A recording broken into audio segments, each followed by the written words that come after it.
It was only a matter of time before someone got tired of waiting for EA to announce a new Command & Conquer real-time strategy game without cancelling it a few months later. And finally, Danish developer Slipgate Ironworks has become the one to take matters into its own hands. Tempest Rising plays like a CNC game with the serial number filed off, and it does a fairly good job of scratching the itch for this style of fast-paced action. It's got two very traditional but well-made campaigns set to the tune of a familiar soundtrack partly written by distinctive CNC composer Frank Klepacki.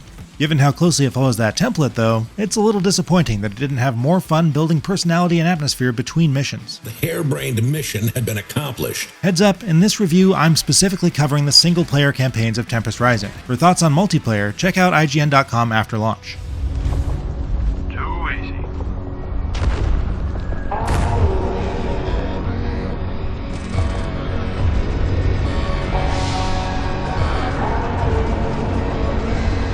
So, how closely does Tempest Rising follow CNC's lead exactly? Deal with this. Sure, it replicates the plate-spinning gameplay where you build a base, harvest resources, and crank out infantry, tanks, and aircraft that die in seconds if you're not paying close attention when they encounter the enemy. But a lot of games have done that over the 3 decades since CNC came out. Ready and waiting. But here, you could just as easily change a few names and Tempest Rising would be fairly indistinguishable from a CNC iteration. That's not Tiberium or harvesting, it's Tempest. That's not a GDI Mammoth tank, it's a GDF Trebuchet. That building shaped like hands isn't a Nod barracks, that's a Dynasty barracks. That's not a mobile construction vehicle deploying into your construction yard, that's a... actually no, that's straight up what they call it. So yes, it is pretty close. Primary objective accomplished. The campaign story is treated in much the same lovingly derivative sort of way, reframing the conflict as between the good guy Global Defense Global Defense Force, and the vaguely evil paramilitary dynasty factions fighting for territory in Europe and Northern Africa. Here it's all set in the aftermath of a Cuban Missile Crisis where things went much worse than they did for us, but you wouldn't really know it's a post-nuclear war world. Other than some wrecked roads on the battlefields, the regional maps look pretty normal, and none of the missions take place anywhere recognizable. But more importantly, it's missing a few of CNC's secret ingredients, such as a good villain. So much of the personality of the classic CNC games came from Nod and its mysteriously ageless leader Kane. Oh, and congratulations on your promotion. Granted, Dynasty bosses have more character than the generic gruff-voiced colonel of the GDF, but this guy can't hold a candle to Kane's wild-eye goatee twirling. The world is at my fingertips. You can't form a cult of personality around a grumpy guy in a beret. So beyond being black leather fetishists, the Dynasty doesn't really have a lot going on ideologically. They're not even explicitly framed as fascist bad guys out for global domination, especially compared to the other side with the shadowy council pulling the GDF strings. Yeah, it's not ideal. So we don't even get any good evil moments like attacking the Pentagon or the Eiffel Tower. Without something like that to get invested in, I wasn't super motivated to sit through all this optional dialogue to get more background on the relatively bland lore, especially with this voice acting. I'm not at liberty to speculate on sensitive topics. I'm sure you understand. In a day and age when anyone with a smartphone can replace their Zoom background with a high-tech command center or a dark, ominous paramilitary headquarters, I'm sad Slipgate wasn't granted the resources to do CNC-style live-action cutscenes and get someone to follow in Tim Curry's legendary footsteps by chewing the virtual scenery to pieces. Yes, General. It is a trap. These animated characters just can't compete, especially when there was clearly no budget to match mouth movements to dialogue on most of them. He's not one to show it, but it sounds like you've impressed him. When it comes to the actual real-time strategy gameplay though, Tempest Rising fares much better. It may be playing within the constraints of a very defined genre and style, but it looks nice, runs well, its interface is modern and friendly, and it's pretty good at finding ways to be inventive with its faction design. Once you get past basic infantry, just about everything has a special ability or twist to it that you'll want to spend some time learning to use and deciding if it's worth spending your time to micromanage, as opposed to selecting everything and sending it into the attack move meat grinder. Out of the way. There are too many to list, but the GDF's heavy use of drone control units is a fun one. You can move them independently to scout within a radius, and if they're destroyed, they simply respawn for free in a few seconds. And having to generate resources for special abilities by taking an extra step like marking a target before destroying it is a nice touch to reward you for a bit of extra micromanagement in a small engagement. I also love how GDF poses and then answers the question of what would happen if GDI's Mammoth tank and StarCraft 2's Siege tank loved each other very much.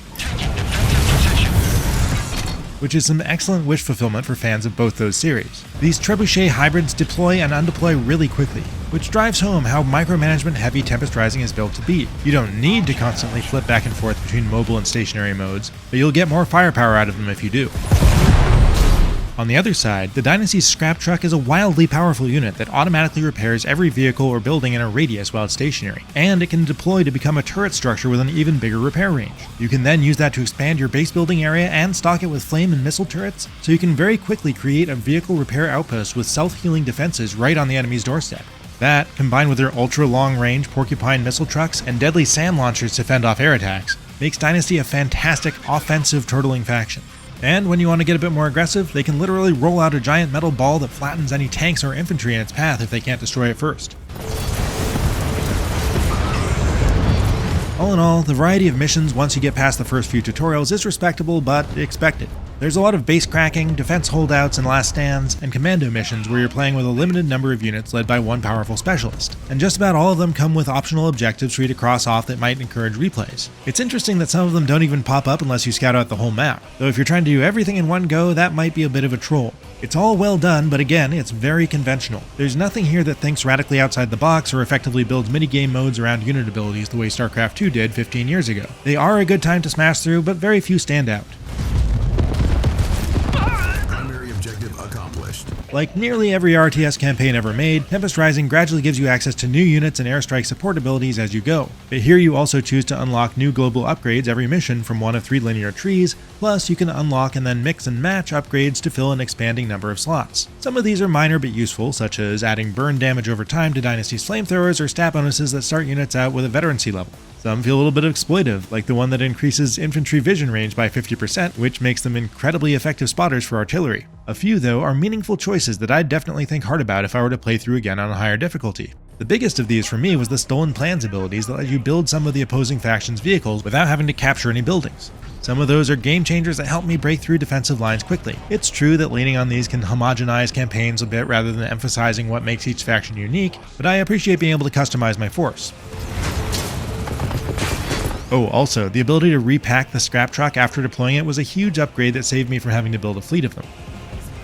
So it's not spoiling anything that isn't on the Steam page to say that late in both campaigns, the story abruptly introduces a third technologically advanced faction tied to the glowing resource you're all fighting over, which is a sentence I could have copied directly from the Wikipedia page of Command & Conquer 3. I want to know what the hell we're dealing with. The alien-ish Veti don't have a playable campaign, and they're not available in skirmish or multiplayer yet, so it's hard to suss out exactly how they work. But it's good that they're here for variety's sake. Fighting their heavier armies isn't dramatically different from taking on the GDF or Dynasty in the campaigns, because they have similar base defense structures, tanks, aircraft, and infantry. But they do have a few terrifying late-game units the GDF and Dynasty can't go toe-to-toe with, and those required me to take an entirely different posture when one showed up.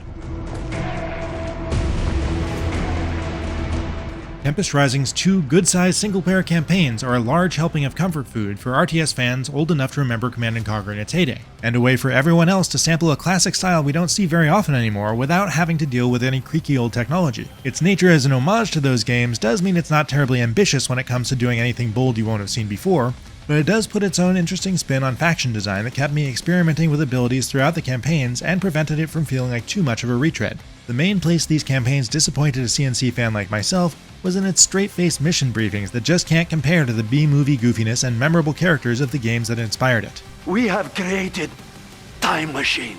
Thanks for watching, and remember to check IGN.com for my thoughts on multiplayer after that launches. And stick around to hear a little bit more about why I wanted to review Tempest Rising and get to know my taste in RTS games. Tom Marks, Executive Reviews Editor, here with Dan Stapleton, our Director of Reviews and Reviewer of Tempest Rising. You've reviewed a bunch of RTSs for us, most recently Empire of Ants, Homeworld 3, but why did you what drew you to this one specifically? Well, this game is very much an homage to old school Command & Conquer, which, and you know, the polite way of describing my age is old school. Command & Conquer was very much a formative experience for me. One of my fondest early gaming memories was bringing home, or PC gaming memories, I should say, was bringing home the Command & Conquer CDs that I had split the purchase with my friends. I got the GDI disc, he got the Nod disc, then we would trade them back and forth. And yeah, those games all have a special place in my heart, even though I'm now kind of too old and slow to play multiplayer in any meaningful way. On that note, let's talk about kind of your RTS tastes in general. We do this thing in our written reviews on IGN.com called a playlist, where we'll have our reviewers sort of break down a top 10 or whatever list of their tastes in a genre or a series. You did a playlist for this one of just your favorite RTSs, so we can get a sense of what you really like, what you look for in those. This is very, very much a nostalgic playlist for me. Some of these games, hold up better than others if you were to go back and play them today, but they're some of my fondest RTS memories. And the first one I put on this list was Command and Conquer,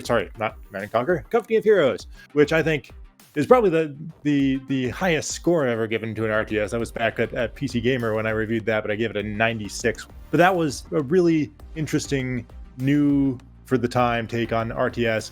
Really detailed game, really tactical, more than big picture strategic. And I kind of kept with my relic entertainment theme here with Dawn of War 2 Retribution.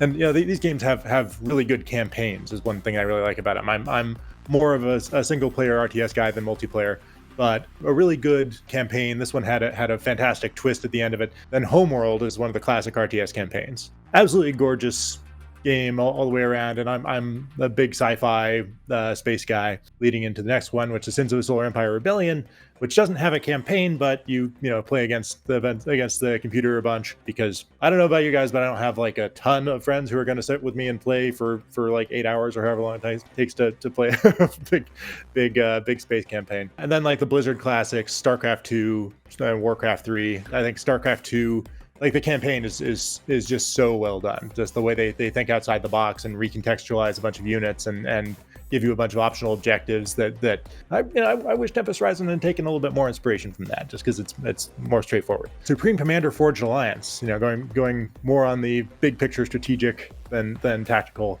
angle, but that I think is the best version of Supreme Commander. Just being able to zoom way out and just see the whole battlefield and zoom in and see individual units blowing each other up is really a fantastic experience. Age of Empires 2, a classic. I mean, that one dominated my college LAN years. Lots of fun had with that one. World in Conflict, which was another really strong campaign that was done by Massive Entertainment, which did Tom Clancy's The Division and then Star Wars Outlaws. They haven't gone back to RTSs. I wish they would. And then finally, just to make sure I got a Command and Conquer on here, Red Alert 3, which, I mean, you can't get a better like over the top campaign than that one. Using a revolutionary yet untested new time travel technology, 3 glorious Soviet patriots journeyed into the past to eliminate the greatest scientific mind of the 20th century. They got Tim Curry in there to just go absolutely crazy with those live action cutscenes. And while you are mopping up the last of those capitalist pigs, I will root out the enemy within. Which is another thing that I really wish Tempest Rising had done, was like just get somebody like that, not obviously not Tim Curry himself, but somebody like that just to go crazy with these cutscenes, because they're a little bit dry. I'm escaping to the one place that hasn't been corrupted by capitalism. Space! Something you mentioned going through this, a theme of this was the single player. The campaign is really important to you, which I think is true for a lot of people. Not everyone is looking to grind a ranked ladder when some people just want that single player experience, and vice versa. But this review specifically is the single player review, the campaign review for Tempest Rising. And we do this sometimes for certain games. We do it for Call of Duty. We usually do it for RTSs, of splitting up the single player and the multiplayer. Can you talk a little bit about like why we did that? And then also sort of if you have any thoughts on the multiplayer here. Yeah, and the basic idea is it always frustrated me to have to assign like one review score to both a single player and multiplayer game, and even though they come in the same box, you can't buy them separately. That's a fair counterpoint, but at the same time, there's a Venn diagram of players, right? It's the single player people like myself that are mostly in it for the campaign, and then there's the multiplayer people who are mostly in it for the multiplayer, and that's they may or may not ever touch the campaign.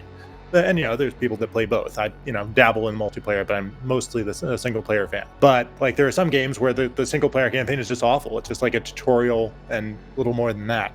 And there are games like this one where the multiplayer seems very bare bones. I'm gonna do a write up on the site about it later after it goes live, and can play against actual people. But there's only like a couple of you go into the multiplayer settings and there's just a couple of options, and there are a handful of maps, 2 and 4 player. Not everyone can be Blizzard and throw the kitchen sink at both sides of that equation. And not every game has to be everything to everybody. Well, Dan, thank you very much for chatting with us a little bit more about the review, this game, your tastes in the genre, all of that sort of stuff. It's great to dig into that. And if you want more reviews, you can check out Dan's previous RTS reviews, stuff like Empire Advance or Homeworld 3. You can also check out more recent reviews like Schedule 1 and Commando's Origins. And for everything else, stick with IGN.